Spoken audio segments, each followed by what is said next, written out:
മക്കളെ, നമ്മളിന്ന് ഉണ്ടാക്കാൻ പോണത് ശ്രീരംഗക്കാരുടെ ലബേരിയാണ്. അത് നമ്മളെല്ലാവരും അട ഉണ്ടാക്കുന്നതാണ്. ഇത് വേറൊരു രീതിയിൽ വേറൊരു തരം അടയാണ്. അതിനി നമുക്ക് എങ്ങനെ ഉണ്ടാക്കുക എന്ന് കാണാം. ഇനി നമുക്ക് ആദ്യമേ അതിൻ്റെ ഉള്ളിൽ വെക്കാനുള്ള ഫില്ലിങ് ഉണ്ടാക്കിയെടുക്കാം. അതിന് വേണ്ടി ഞാനിത് ഒരു ചീനിച്ചട്ടി അടുപ്പത്ത് വെച്ചിട്ടുണ്ട്. അതിനി കത്തിച്ച് നന്നായിട്ട് ചൂടായി വരട്ടെ. ഇപ്പം ചട്ടി നന്നായിട്ട് ചൂടായിട്ടുണ്ട്. ഇനി നമുക്കിതിൽ പൊടിച്ച 1 കപ്പ് ശർക്കര ഇട്ട് കൊടുക്കാം. അതിൻ്റെ ഒപ്പം തന്നെ 1/4 കപ്പ് വെള്ളം കൂടി ഒഴിച്ചു കൊടുക്കാം. ഇനി നമുക്കൊന്ന് ഇളക്കി കൊടുക്കാം. ഇത് നന്നായിട്ടൊന്ന് അലിഞ്ഞു വരട്ടെ.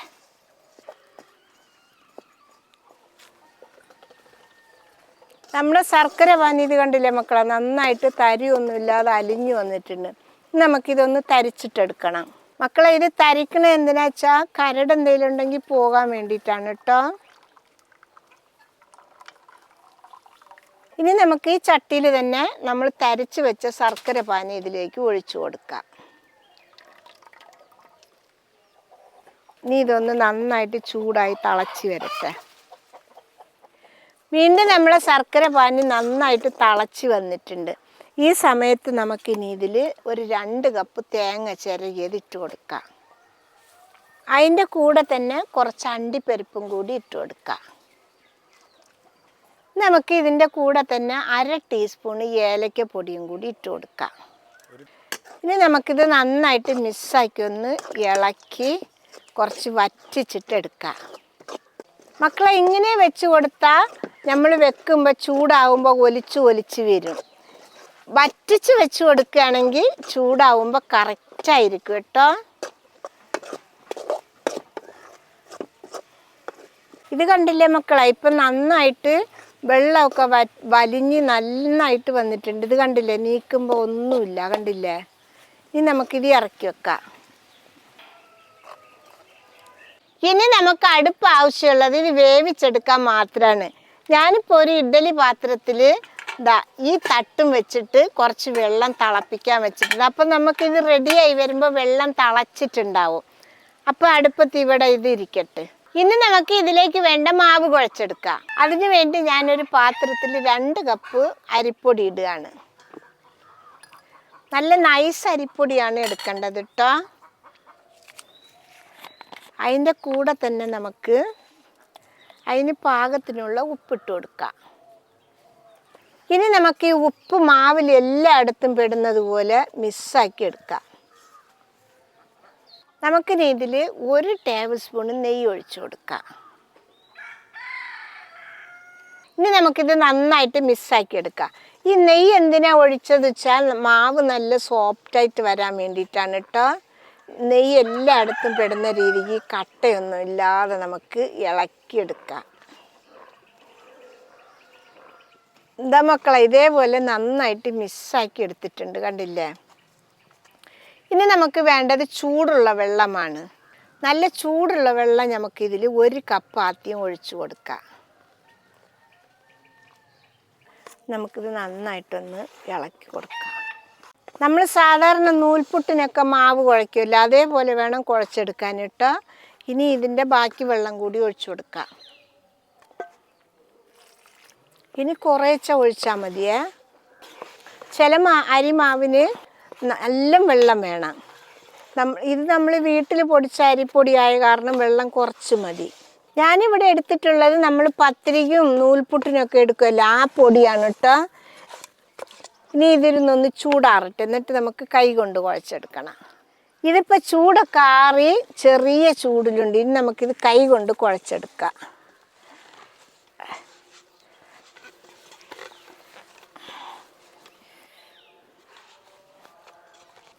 ഇത് കണ്ടില്ലേ മക്കളെ, ഇങ്ങനെ കുഴച്ചെടുക്കുക. ഇപ്പം നമ്മുടെ മാവും അതിൻ്റെ ഉള്ളിൽ വെക്കാനുള്ള ഫില്ലിങ്ങും എല്ലാം റെഡിയാക്കി വെച്ചിട്ടുണ്ട്.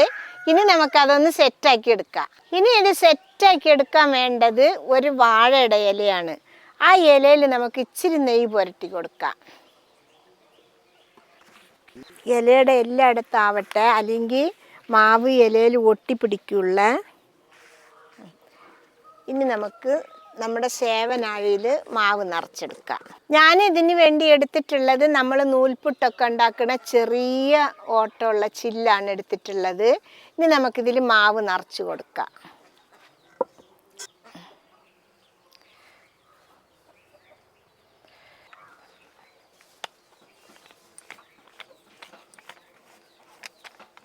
ഇനി നമുക്കിത് പതുക്കെ ഒന്ന് പീച്ച് കൊടുക്കാം.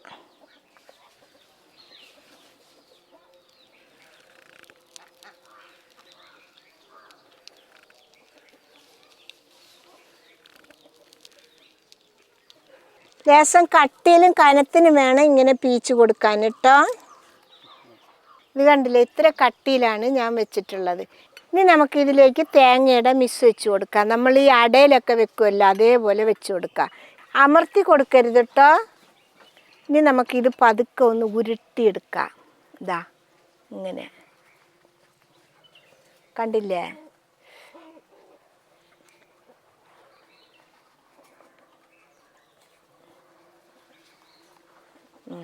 ഇങ്ങനെ ഉരുട്ടി എടുത്തിട്ടുണ്ട് കണ്ടില്ലേ. അപ്പോഴത്തേക്ക് നമ്മുടെ ഇഡ്ഡലി പാത്രത്തിൽ നന്നായിട്ട് ആവി വന്നിട്ടുണ്ട് കണ്ടില്ലേ. ഇനി നമുക്ക് ഈ തട്ടങ്ങട്ടി എടുക്കാം.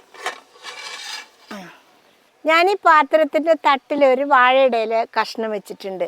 അത് എന്തിനാ ചോദിച്ചാൽ നമ്മൾ ഈ സാധനം ഇതിൽ വെക്കുമ്പോൾ പാത്രത്തിൽ ഒട്ടിപ്പിടിക്കാതിരിക്കാനാണ്. നമുക്കിനി പരത്തിയത് ഇതേപോലെ തന്നെ റോളാക്കിയത് വെച്ച് കൊടുക്കാം. ഈ പാത്രത്തിൽ തന്നെ വെച്ച് കൊടുക്കാം. കയ്യേട്ട് തൊടാൻ പാടില്ല കേട്ടോ. കയ്യേട്ട് തൊട്ട് അവിടെ അമർന്നിട്ട് കട്ട പിടിച്ചിരിക്കുള്ളൂ. ഇനി അടുത്തതും കൂടി നമുക്ക് ഉണ്ടാക്കാം. ഇതിവിടെ ഇരിക്കട്ടെ.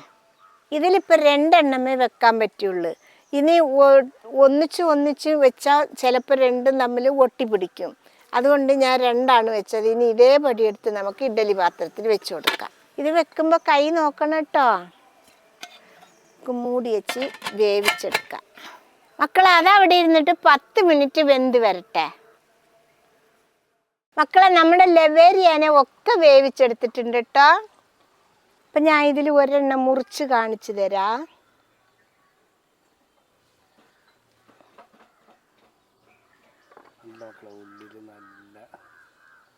കണ്ടില്ലേ മക്കളെ, ഹൈവ അടിപൊളിയായിട്ടുണ്ട്. തേങ്ങാ മിസ്സും ശർക്കരയും അണ്ടിപ്പരിപ്പും ഏലക്കപ്പൊടിയും. ഞാൻ ഉമ്മാടെ ലബേരി ഒന്ന് തിന്ന് നോക്കാട്ടോ.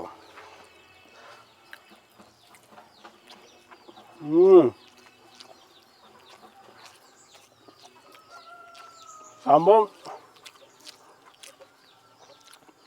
നമ്മളെ സാധാ അടനേക്കാളിലും അടിപൊളിയാട്ടോ. അത് എന്താ വെച്ചാൽ നൂൽപുട്ടില്ലേ, നൂൽപുട്ടും ആ ഇലയുടെ ആ ഒരു ഇതൊക്കെ കറക്റ്റായിട്ട് വന്നിട്ടുണ്ട്. നല്ല ടേസ്റ്റ് ഇല്ല, നല്ല സോഫ്റ്റ് ഉണ്ടാവും കഴിക്കുമ്പോൾ കേട്ടോ. നമ്മൾ അട കടിക്കണ പോലെ കല്ല് പോലെ കടിക്കണ്ട, നല്ല കട്ടിയിൽ. ഇത് ആ നൂൽപുട്ടുണ്ടല്ലോ, ആ നൂൽപുട്ടിൻ്റെ നൈസ് മാത്രമേ ഉണ്ടാവുള്ളൂ. അപ്പോൾ ആ മധുരം കൂടി കൂട്ടുമ്പോൾ നല്ല അടിപൊളി ടേസ്റ്റാണ് മക്കളെ. അപ്പോൾ എല്ലാവരും ഇത് ഉണ്ടാക്കി നോക്കണം. എല്ലാവരും വീട്ടിൽ നൂൽപുട്ട് ഉണ്ടാക്കുന്നതാണ്. അപ്പോൾ ആ നൂൽപുട്ട് ഉണ്ടാക്കണ പോലെ തന്നെയല്ലേ ഇത് ഉണ്ടാക്കുന്നത്. അപ്പോൾ ഇതുപോലെ വെറൈറ്റി ആയിട്ട് ഒരു ദിവസമെങ്കിലും നിങ്ങൾ ഉണ്ടാക്കി നോക്കണം. എല്ലാവർക്കും ഇഷ്ടപ്പെടും. കുട്ടികൾക്കൊക്കെ ഉണ്ടാക്കി കൊടുത്താൽ വളരെ ഇഷ്ടമാവും. ഇഷ്ടപ്പെട്ടാൽ സബ്സ്ക്രൈബ് ചെയ്യുക, ലൈക്ക് ചെയ്യുക, കമൻറ്റ് ചെയ്യുക, ഷെയർ ചെയ്യുക. മക്കളെ ഫോളോ ചെയ്യാനും കൂടി മറക്കരുതേ.